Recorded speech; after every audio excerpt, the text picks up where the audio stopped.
warahmatullahi wabarakatuh.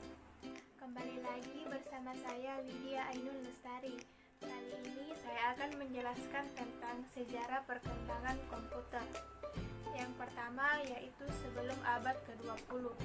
Ada dua kelas alat penghitung, yaitu yang pertama alat digital, yaitu alat yang langsung memperlihatkan angka-angka sebagai hasilnya. Sebagai contoh yaitu abacus, kalkulator, dan jam yang lebih modern atau jam digital. Kemudian yang kedua yaitu alat analog. Pada alat ini, kondisi akhir dari besar yang dihitung, baik berupa panjang, tegangan, sudut, menyatakan angka dari besaran tersebut. Contohnya, mistar geser dan jam tangan tradisional dengan jarum dan angka. Kemudian yang selanjutnya yaitu tokoh yang berpengaruh dan perkembangan komputer. Ada beberapa ahli yang sangat mempengaruhi perjalanan atau perkembangan dari alat hitung sederhana sampai ke bentuk komputer yang modern seperti yang kita kenal saat ini. Yang pertama yaitu Wilhelm Schickard dari Tübingen. Salah satu catatan paling awal penemuan teknologi komputer adalah mesin buatan seorang peneliti dari Jerman, yaitu Wilhelm Schickard, yang menggunakan roda-roda gigi untuk melakukan operasi penjumlahan, yaitu perkalian dan pembagian. Hasil perancangan mesin dia kirimkan kepada Kepler, seorang astronom yang termasyhur pada saat itu. Kemudian yang kedua yaitu Blaise Pascal dari Prancis. Pascal yang belum genap berusia 19 tahun merancang suatu kalkulator mekanik yang mampu menambahkan dan menerangkan yang diberi nama kalkulator Pascal atau Pascaline. Kemudian yang ketiga yaitu Gottfried Leibniz, seorang ahli matematika yang merancang roda Leibniz, bagian yang penting dari alat hitung mekanis. Alat tersebut dapat melakukan perkalian, pembagian, penambahan, dan pengurangan. Kemudian yang selanjutnya yaitu Charles Babbage. Mesin penghitung difference engine number 1 yang ditemukan oleh Charles Babbage adalah salah satu ikon yang paling terkenal dalam sejarah perkembangan komputer dan merupakan kalkulator otomatis pertama. Babbage juga terkenal dengan julukan Bapak Komputer. Charles Babbage lahir di daerah yang sekarang dikenal dengan nama Southwark, London pada tanggal 26 Desember 1791 dan merupakan anak dari Benjamin Babbage, seorang banker. Kemudian pada tahun 1821, Babbage menciptakan difference engine, sebuah mesin yang dapat menyusun tabel matematika. Mesin ini dirancang untuk menghitung dan mentabulasi fungsi polinomial, di mana mesin yang mampu menghitung serangkaian nilai dan mencetak hasil secara otomatis dalam sebuah tabel. Yang tidak terpisahkan dari konsep desainnya adalah peralatan pencetakan yang secara mekanis terintegrasi dan terpasang dengan komponen penghitungnya. Kemudian, pada tahun 1332, Charles Babbage menciptakan sebuah mesin yang lebih baik, yang akan mampu menyelesaikan tidak hanya satu jenis, namun berbagai jenis operasi aritmatika. Mesin ini dinamakan analytical engine, yang dimaksud sebagai mesin pemanipulasi simbol serta mempunyai beberapa karakteristik dari komputer modern. Sekitar tahun 1837, analytical engine mengalami peningkatan dari segi pengoperasian dan penyimpanan, di mana analytical engine dilengkapi dengan punch card, sejenis kartu berlubang yang bertujuan agar mesin dapat menghasilkan output berupa salinan fisik hasil perhitungan aritmatika pada kartu tersebut. Teknik ini disarankan oleh seorang ahli matematika perempuan asal Inggris yang menjadi asisten Babbage, yaitu Augusta Ada Byron, atau lebih dikenal dengan Ada Lovelace. Dia merupakan tokoh perempuan cerdas yang memiliki peranan penting pada peningkatan analytical engine Babbage. Karya Babbage kurang begitu terkenal sampai suatu saat dia bertemu dengan Augusta Ada. 9 tahun kemudian, Luigi Federico Manambrea, seorang insinyur dari Italia, menjelaskan cara kerja analytical engine. Karya ini kemudian diterjemahkan dan ditambahkan notes oleh Ada Lovelace di tahun 1842. Mulai dari saat itu, orang mulai mengenal karya Charles Babbage. Kemudian yang selanjutnya yaitu Augusta Ada. Augusta Ada Byron, atau lebih dikenal dengan Ada Lovelace, adalah anak dari Lord Byron. Dia merupakan tokoh perempuan cerdas yang memiliki peran penting pada peningkatan analytical engine Babbage. Bahkan untuk kecerdasannya, Babbage memberikan pujian khusus kepada Ada Lovelace dengan julukan The Enchantress of Numbers, atau penyihir perempuan yang mempesona yang piawai menggunakan angka-angka. Nama Ada sekarang diabadikan pada nama sebuah bahasa komputer, yaitu Ada. Pada tahun 1983, Ada merupakan satu-satunya bahasa komputer yang digunakan pada Departemen Pertahanan Amerika Serikat untuk mengatur dan mengendalikan alat-alat perang. Namun sayang, hanya sedikit sisa peninggalan dari prototip mesin difference engine, dikarenakan kebutuhan mesin tersebut melebihi dari teknologi yang tersedia pada zaman itu. Dan walaupun pekerjaan Babbage dihargai oleh berbagai institusi sains, pada tahun 1832, pemerintah Inggris menghentikan sementara pendanaan untuk difference engine dan akhirnya dihentikan seluruhnya pada tahun 1842. Kemudian yang selanjutnya yaitu kendali komputasi.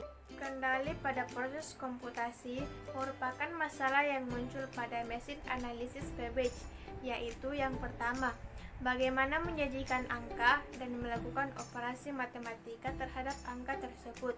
Yang kedua, bagaimana melakukan serentetan operasi matematika tanpa campur tangan manusia yang hanya akan memperlambat kecepatan pengolahan.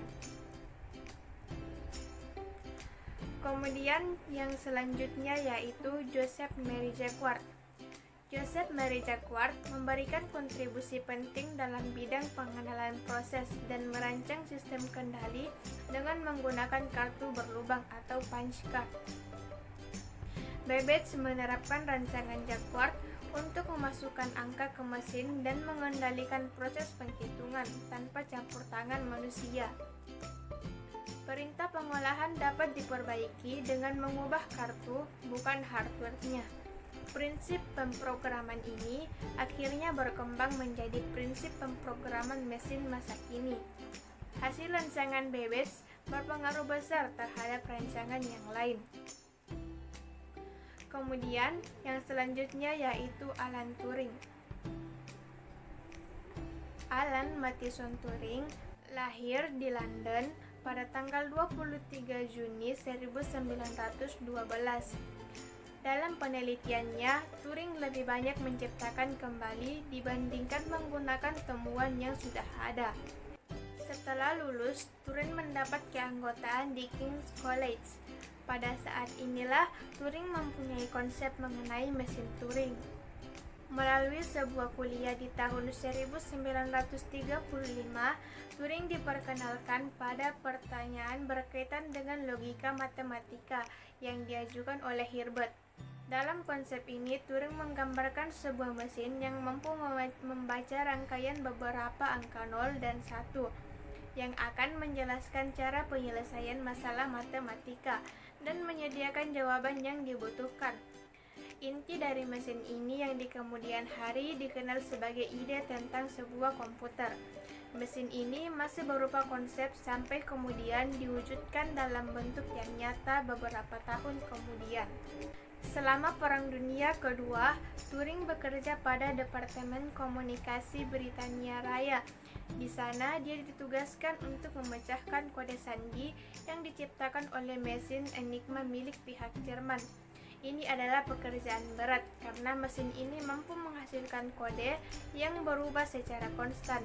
Dan untuk memecahkannya adalah suatu hal yang sangat mustahil pada zaman itu. Namun, ternyata itu tidak mustahil bagi Turing yang kemudian menciptakan Coalesces, sebuah mesin yang mampu memecahkan kode Enigma pada waktu singkat. Mesin ini juga merupakan suatu awal menuju komputer digital. Turing juga mempunyai minat yang sangat besar dalam pengembangan artificial intelligence. Untuk itu, dia menghabiskan 1 tahun di Cambridge untuk mempelajari neurologi dan fisiologi. Di tahun 1947, dia menuliskan sebuah paper yang tidak pernah diterbitkan selama hidupnya mengenai konsep yang sekarang dikenal dengan jaringan neural. Kemudian yang selanjutnya yaitu The International Business Machines Corporation atau disingkat dengan IBM. Yang pertama yaitu kelahiran komputer modern. Sebelum komputer digital pertama lahir, ada beberapa jenis komputer analog yang beroperasi. Di antaranya yaitu penganalisis diferensial yang dibangun oleh MI pada tahun 1931 dengan perancang Vannevar Bush, berguna untuk memecahkan persamaan diferensial pada beberapa cabang ilmu matematika. Perkembangan mesin tersebut ternyata berpengaruh pada institusi lainnya, yaitu pada tahun 1935. Moore School of Electrical Engineering dari University of Pennsylvania membuat sebuah mesin serupa yang dinamakan ENIAC atau Electronic Numerical Integrator and Computer di bawah pimpinan John Maury dan John Presper Eckert, dan inilah yang pada umumnya disepakati sebagai komputer elektronik yang pertama. Kemudian yang selanjutnya yaitu Electronic Numerical Integrator and Computer atau ENIAC. Yang pertama yaitu komputer elektromekanis. Pada sekitar tahun 1934 sampai 1946, beberapa ahli menciptakan komputer elektromekanis, dan yang terkenal adalah hasil karya Konrad Zuse dari Jerman yang membuat mesin hitung sederhana. Disebutnya Z1 dan dikembangkan menjadi mesin elektromekanis Z3, yaitu mesin floating point binary machine yang mampu menyimpan 64 kata yang dapat dikendalikan dengan program. Dengan bantuan seorang ahli, Helmut Schreier. Perangkat lunak penemuan Zuse adalah bahasa pemrograman dinamakan Plan Calcul. Kemudian yang selanjutnya yaitu komputer digital. Di Amerika Serikat, komputer digital dikembangkan oleh beberapa perusahaan, antara lain IBM dan Laboratorium Telepon Bell di bawah pimpinan George Sitbits yang dinamakan komputer angka kompleks. Awal perkembangan komputer elektronik adalah dengan penggunaan tabung elektronik dalam pembuatan komputernya. Komputer tersebut berukuran raksasa, menggunakan banyak tabung elektronika, resistor, dan kapasitor, serta membutuhkan daya listrik yang besar untuk beroperasi. Kelemahan ENIAC adalah cara pemrograman yang sulit dilakukan dengan bantuan tabung dan saklar. Kelemahan ini diperbaiki dengan membuat rancangan komputer baru yang dinamakan EDVANCE atau Electronic Discrete Variable Automatic Computer. Kemudian yang selanjutnya yaitu konsep pemrograman tersimpan. Langkah besar selanjutnya adalah penemuan konsep program tersimpan di memori. Awalnya hanya data yang akan diolah dapat disimpan di memori. Program harus dimasukkan kembali setiap kali data akan diolah. Kemudian yang selanjutnya yaitu komputer generasi keempat. Setelah IC, tujuan pengembangan menjadi lebih jelas, yaitu mengecilkan ukuran sirkuit dan komponen-komponen elektrik. Hal tersebut juga meningkatkan daya kerja, efisiensi, dan keterandalan komputer. Chip Intel 4004 yang dibuat pada tahun 1971 membawa kemajuan pada IC dengan meletakkan seluruh komponen dari sebuah komputer ke dalam sebuah chip yang sangat kecil. Kemudian yang selanjutnya yaitu komputer generasi kelima atau komputer masa depan. Banyak kemajuan di bidang desain komputer dan teknologi semakin memungkinkan pembuatan komputer generasi kelima. Dua kemajuan rekayasa yang terutama adalah kemampuan pemrosesan paralel yang akan menggantikan model Neumann. Model Neumann akan digantikan dengan sistem yang mampu mengkoordinasikan banyak CPU untuk bekerja secara serentak. Yang pertama, perancangan kinerja. Kinerja sebuah sistem komputer merupakan hasil proses dari seluruh komponen-komponen komputer yang melibatkan CPU, memori utama, memori sekunder, bus, dan peripheral. Peningkatan kinerja mikroprosesor ini terus berlanjut, tidak kenal henti, dengan berbagai teknik yang telah dikembangkan. Di antaranya yang pertama, branch prediction. Yang kedua yaitu data flow analysis processor. Kemudian yang terakhir yaitu speculative execution. Mungkin hanya itu penjelasan dari saya. Terima kasih karena telah menonton video ini hingga akhir, dan semoga materi yang saya bawakan dapat bermanfaat untuk kita semua. Dan juga saya mengucapkan terima kasih kepada Bapak Dr. Mustari Lamada, SPDMT, selaku dosen pengampu dari mata kuliah pengantar ilmu komputer. Sekian dan terima kasih. Assalamualaikum warahmatullahi wabarakatuh.